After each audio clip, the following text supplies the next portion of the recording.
All right, folks, listen up. Don't follow Harry. If your girl tells you that she's pregnant, saying that, but how? We haven't even had that much sex. Yeah, that's not the response.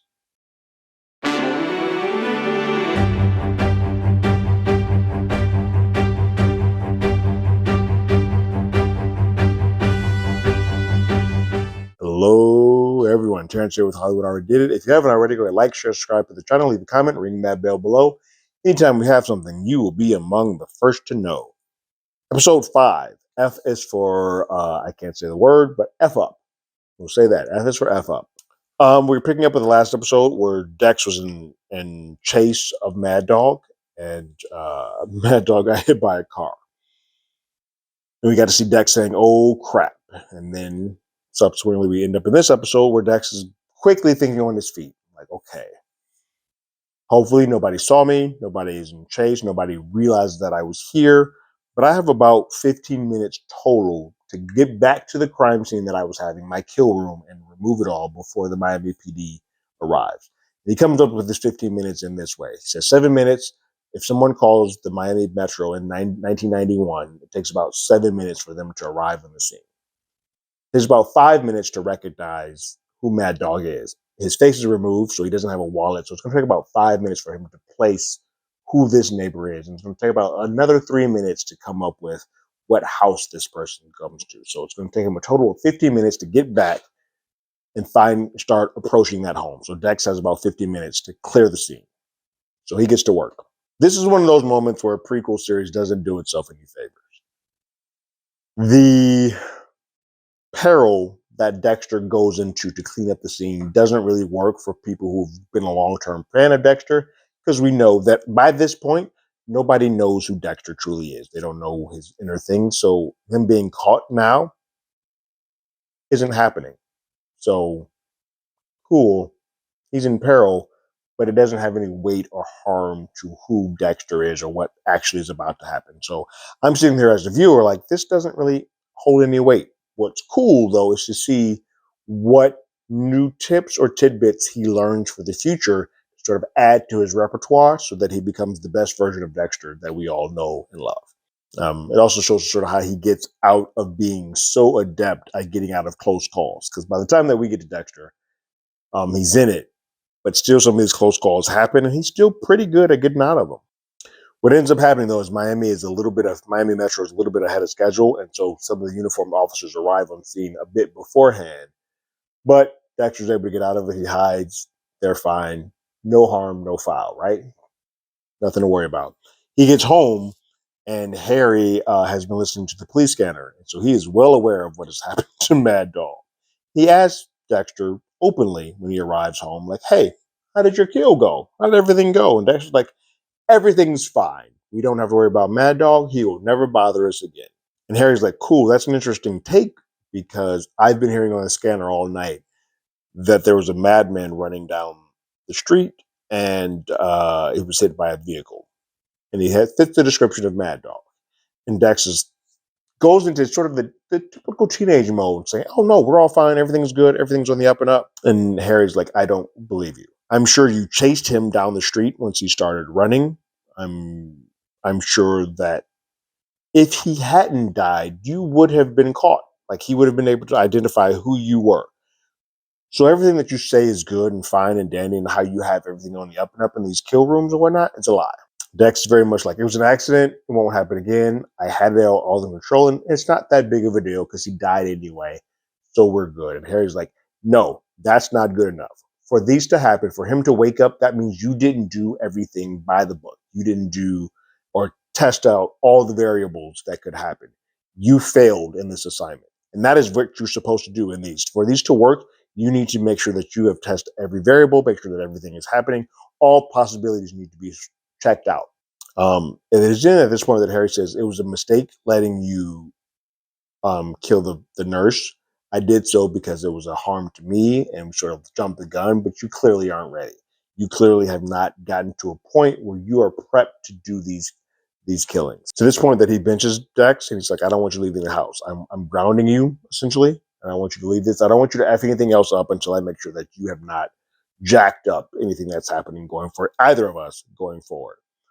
That includes going to work or being on the scene of any crime scenes. So Dex is grounded. As an adult, because I think he's 19 at this point, as an adult, he's being grounded. Harry then makes a beeline to the coroner's office to just take a look at Mad Dog's body, because one thing he's saying, if there's any evidence or anything that's on the body that would lead back to Dexter, he just wants to make sure. Because right now, this isn't going to come across his desk. In homicide, it's not considered a homicide, it's an accidental death. And so he goes to the coroner. The coroner's like, yeah, nothing on his body shows that there's any type of evidence. He just got hit by a car at a high speed. And unless the person who was driving the vehicle has any type of connection to Mad Dog, there's no reason that this is going to come across your desk or that you need to be here. So that's one part that's sort of relieved off the Dexter scale. Deb arrives to school with Geo dropping her off. And so she's sort of parading him around, showing everybody that I'm the big girl on campus. I got an older boyfriend. I got an older boyfriend who has a car. I have an older boyfriend that everybody's sort of going to be envious of. I'm going to showcase this off. So she takes the time to sort of kiss him off in front of everybody before she gets out of car and heads to school. While at home, and it's funny, before I even saw what he was watching, which we'll eventually get to, I kind of feel like, oh, this is Dexter's like day off. Like he is in his Ferris Bueller mode, which is something that's that's very telling to us 80s babies, because I feel like that's late 80s, early 90s, but anybody beyond that, I'd be like, what the hell do you mean by Ferris Bueller? We'll get to that in just a moment. But Dex is bored at home while he's grounded, and he starts hearing the Michael C. Hall voice over saying that as much Harry's the only person that sort of believed in him and trusted him, and understands who it is that he is. And because Harry trusted him and he believed in him, he feels that it is his duty to sort of give back and trust Harry. So whatever he says about like staying at home, he's going to acquiesce and do it.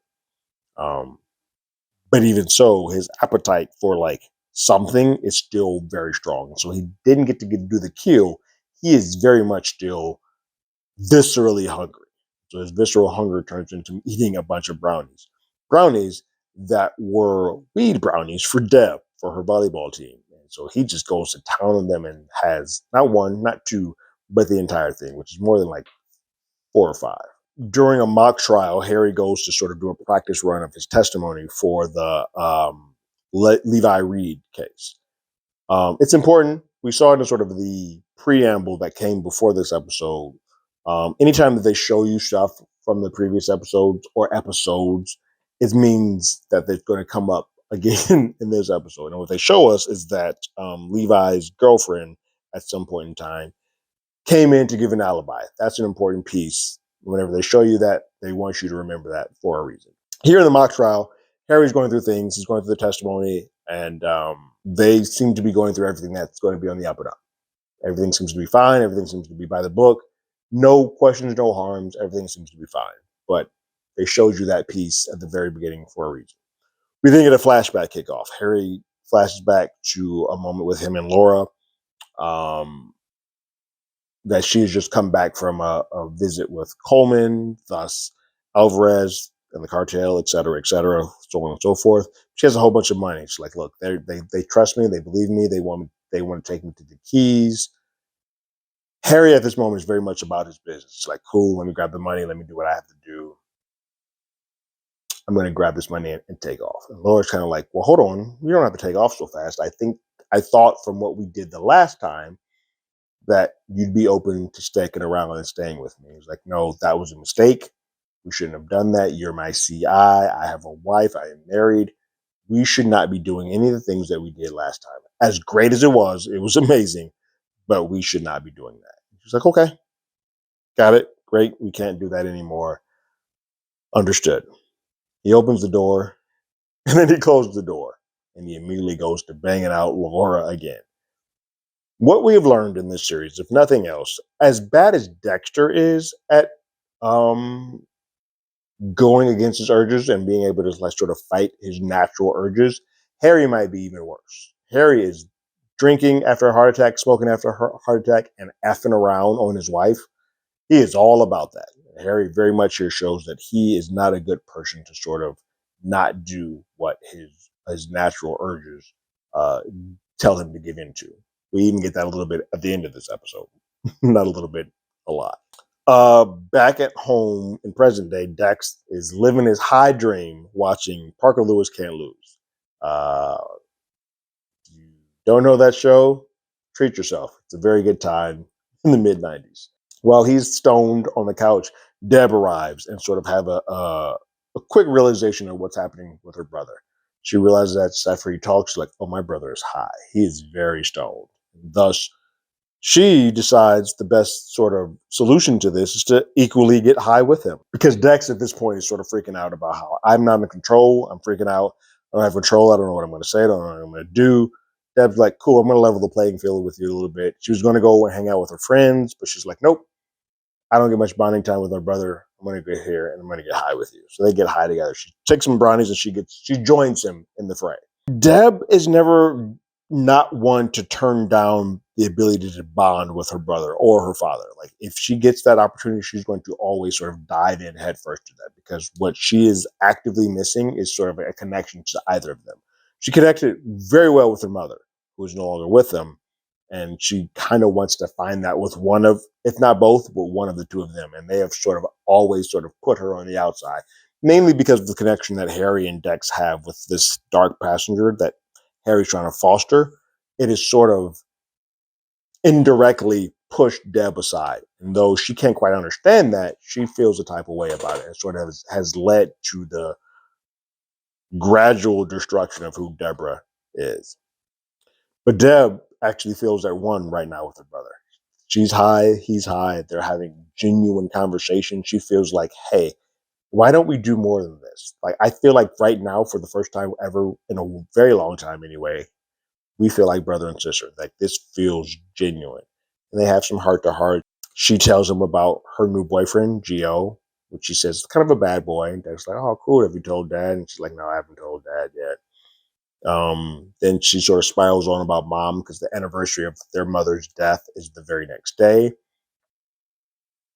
Dex is like, I don't know, what do we want to do? They kind of commiserate about some of the things that they love that Mom did for each of them. I'm going to mention it here because it's an important piece that comes back later, but the hair tuck in the back of the ear that sort of helps calm them down when they are doing something that is, where they're nervous or scared or freaked out. That sort of was Doris's sort of calm tale of like, hey, I got you. We're okay. We're going to get through this together.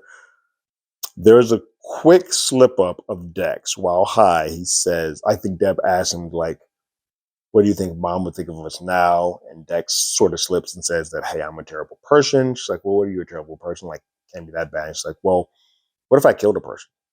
And Deb's like, that's funny. And this is sort of Dex sort of opening up and like, well, no, what if I legit, like, is there something wrong with me? What if I actually did kill a person? We don't get here till much later in the series. When we get to Dexter, the original series, season 2, is the first time that we sort of have a heart-to-heart with a character that's like a moral compass versus whatever Dex is doing in Dokes. But this is sort of that moment where Dex is kind of like reaching out to be like, hey, is what I'm doing wrong? Because they're both in an inebriated state, they don't really get to dive into it or actually have a conversation about it. But this is sort of the first olive branch that Dexter is sort of reaching out to say, am I good? Nah, never mind. I'm high. We'll talk about this some other time. Maybe in season 6 or 7 of our original series. In this, though, Deb responds to just being like, hey, it's not like you'd have killed someone. And Dex's like, you're right. It's hypothetical. And they kind of just chalk off to being high. The next morning, they wake up. Harry joins Dexter and Deb, and they sort of commiserate about Doris's death. And they decide that, hey, after 5 p.m. today, we'll all meet back at the house and we'll go to the gravesite together. This is something that Deborah really wants, and that both Harry and Dexter sort of, they equally agree to. We then see Harry takes Dexter off the bench, gives him his badge back, and like, cool, come back to work. I'll see you there. Dex arrives at the office, and we see that Tanya doesn't like to be interrupted when she's watching her horse racing. She's a gambler. She pretty much says she got a lot of money riding on this horse. Ginger Snap is the horse's name. I feel like that's an important tale that's going to come back up at some point in time in the story of this Dexter original sin, in that she's going to have a debt that she somehow has to pay and ends up in a bad way because of it. And so I think we're learning about her history of being in debt for a reason. After she says that, Harry grabs Dex and says, "Hey, I want you to do some fingerprinting on the suspect that is being interrogated by LaGuardia." And the suspect happens to be the person that was the driver of the person of who hit Mad Dog. And Dex is like, "Wait, you really want me to see them?" And Harry's like, "You did tell me that no one on the scene saw you, so let's test that theory. Let's make sure." You go in there and get his fingerprints, and if he doesn't know who you are, then we're all clear. We're in the clear. Nobody has to worry about anything. We're fine. So Dex enters LaGuardia's interrogation. She's still having an interrogation with him while it's going on. And this suspect, this person who committed this crime and murdered Mad Dog, is not doing well at all. He's a kid entering college. He's freaked out about murdering. He doesn't know how he's going to live his life after murdering someone. He doesn't know how, like, I murdered someone. How do I go on? How do I go back to college? How do I go back to sports? How do I do anything of a normal state when I have just murdered this man? So Dex goes in, gets his fingerprints, and sees that this person has no idea who he is. He recites to LaGuardia that there's nobody, as far as he knows, there's nobody else on the scene, nobody else in the vicinity, nobody was chasing him. He doesn't know any of that. So Dex is like, cool, I'm in the clear there. But jealousy does ring its sort of head here because Dex feels jealous that this man got to kill Mad Dog and he didn't. And so Dex is cognizant enough to be aware that the reaction this man is spiraling out of control about murdering someone is the normal way to react to murdering someone. He just says, I don't have that reaction. And I really am jealous that you got to do this and I didn't get to do it myself. LaGuardia says something in this and saying, hey, don't let this mistake define you. You need to learn from this mistake. Dex takes that as like, oh, that's my calling card to say, hey, I don't have to let my mistake of what happened with Mad Dog and him waking up and escaping be what defines me. I need to make myself a better murderer from it. Not exactly a one-to-one to what LaGuardia was saying, but that's how Dexter interprets it.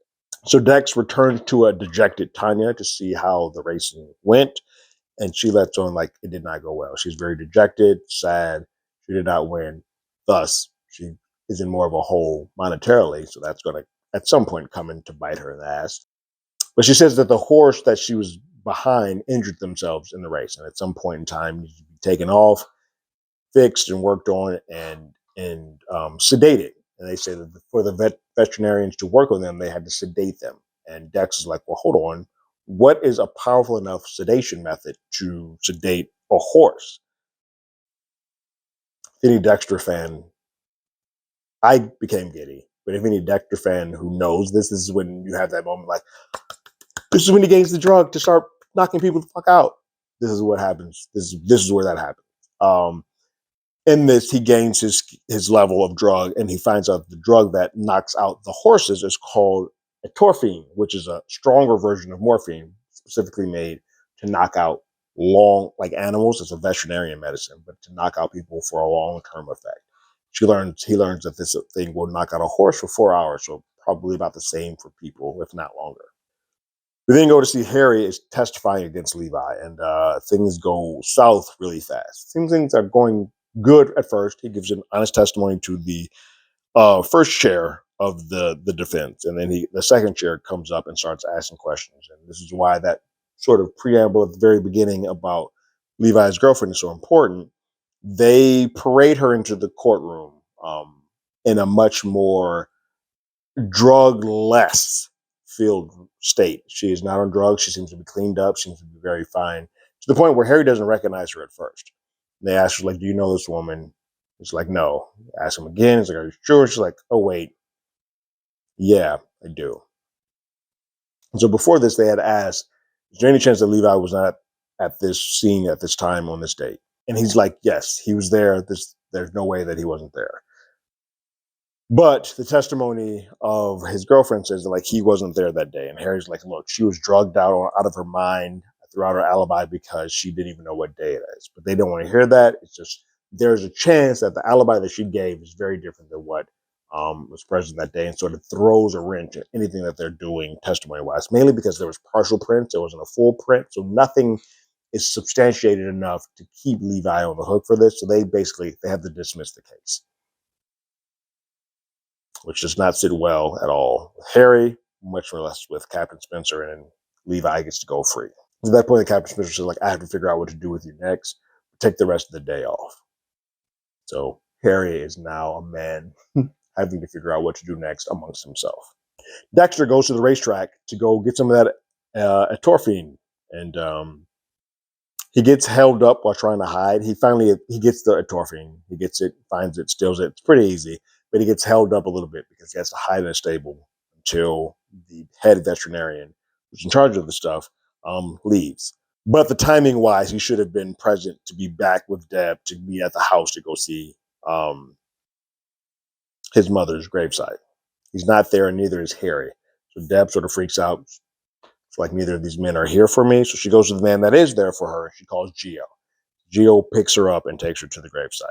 I'm going to say this is not really a good thing when the bad boy gets in good with the girl who's a bit naive, is not the word, but is very vulnerable to the best things from bad men. She feels like an outsider with the two of them, and she wants to sort of be loved and felt on and understood and seen. She doesn't feel seen by either Dexter or by Harry. And Geo, even if it's not necessarily for the right reasons, does see Deb. And it's sort of a match made in heaven for the two of them. Dex makes it back to the station to go check on Harry to see what's going on. And Batista's there to tell him, like, Harry never came back. He informs him that Levi got away. Levi's base got free, mainly because of the bungling of the alibi by Harry, your father. And so Dex, like, got it, cool, and he heads out. Harry arrives at the cemetery after Deb has gone there and delivered flowers that were given to her via Geo to put on the gravesite. They're now on the gravestone. Harry arrives, and we then see a flashback. This is a wild flashback to have at this moment, but Harry has a flashback of him after he slept with Laura. He gets up to leave, and as he's leaving, he sees that Dexter is in the main room drawing a painting or drawing a picture. In the picture, it is a picture of himself with Laura and Dexter and Brian. He's like, what's that, a family? What's that a picture of? He's like, no, that's you. And so it kind of like make Dexter making a family. He's like, oh, that's nice of you. Thank you. So let me get you back to bed. So he takes Dexter back to bed. Laura witnesses him taking him to bed and sort of sees how good he is as a father figure. And sort of asks him about it. It's like, hey, why are you so, this isn't the first time you dealt with a kid. How or why are you so good? And Harry opens up to her that he had Harry Jr. and sort of what happened there. Yay, he's opening up. He then returns home, and Doris is waiting up for him. And she's super happy. She's celebrating. She's got a yellow dress on. She's the version of her that we saw the previous time, where she was drunken and sad and dejected and not wearing color. Very much a good choice in the casting department. Not wearing color. She's sort of dead and buried. Now she's yellow, full of life, and she's happy, and she shows that, like, hey, we're pregnant. And Harry's response is like, we ain't even been doing it that much. Really? Like, how are you pregnant? Okay, cool. It's a weird thing for him because he is now emotionally tied to Laura. He doesn't have that emotional connection with Doris. It has been more clinical lately. And so it's going to be some of the reaction that he has to Deb long term kind of makes sense, in that the connection that he had to her mother at that time was not there. So the connection that he has to her long term probably ain't there either.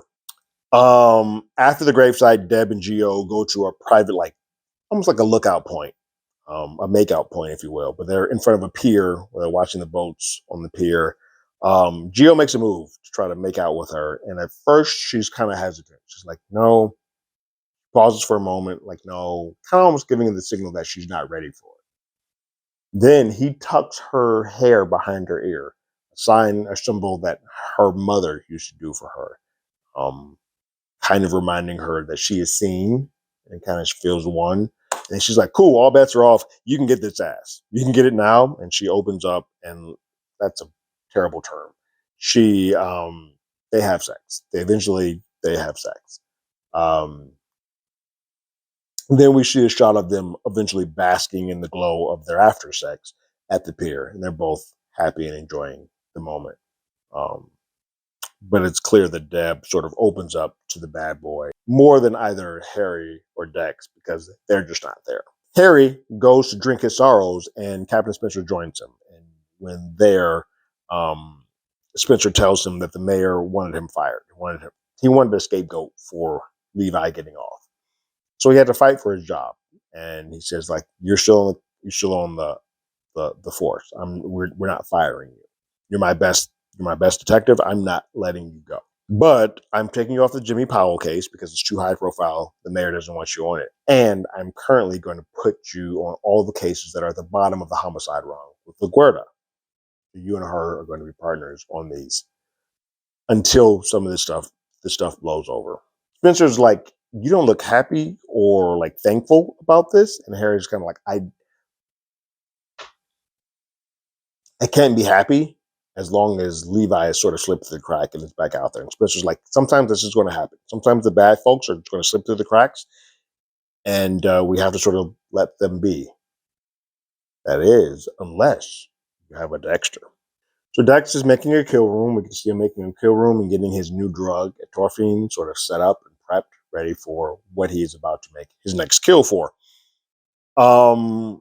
We then see Harry sort of stalking Levi outside of basically a celebratory party, saying like, "Oh, you're free." And he watches from afar until he goes into his glove compartment, grabs his gun, and starts making his way drunkenly to Levi outside of this party. He can't make heads or tails. He's drunk. His vision is blurry. He's preparing to shoot, but he can't quite get it. And all of a sudden, we see Dex behind him after he has sort of put a needle into Harry's neck and drugged him. Next thing we see is that Harry is on Dex's kill table. And it's basically Dex showing in real time all the things he's learned to sort of better prepare himself for his kill rooms. He's sort of saying that he is now going to subdue people with Torphine. He's now secured people better with the plastic and the wrapping. He has now become the best version of himself. He's not going to let any more mistakes happen. He's learned from those mistakes. He's going to make himself a better killer.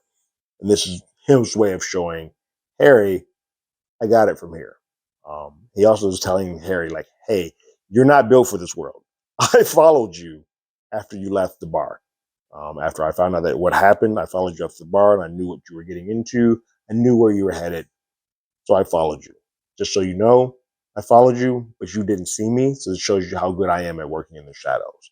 And then I put this drug in you, so on and so forth. You're on my kill table.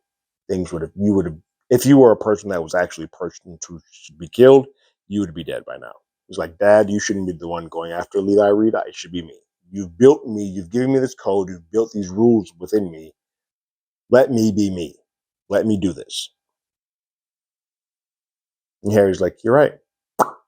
Smelling salts. You should be using some smelling salts because you don't want to wait that long. You might be on a timetable. You don't want to wait that long to wake these people up. Use smelling salts to wake them up after you've used the Torphine. As far as I'm concerned, we got all the proof we need. Take him out.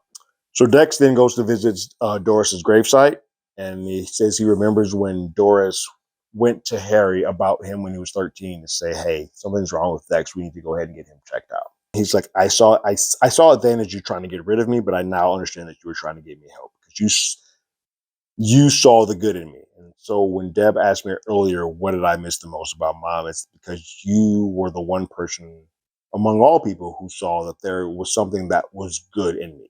Harry sees the true me, sees that I have a dark past, sees that this is what I am set out to do. And so I know now that I can never be good, but I do hope that I could do good by killing these people that slip through the cracks. Maybe I could be able to do good.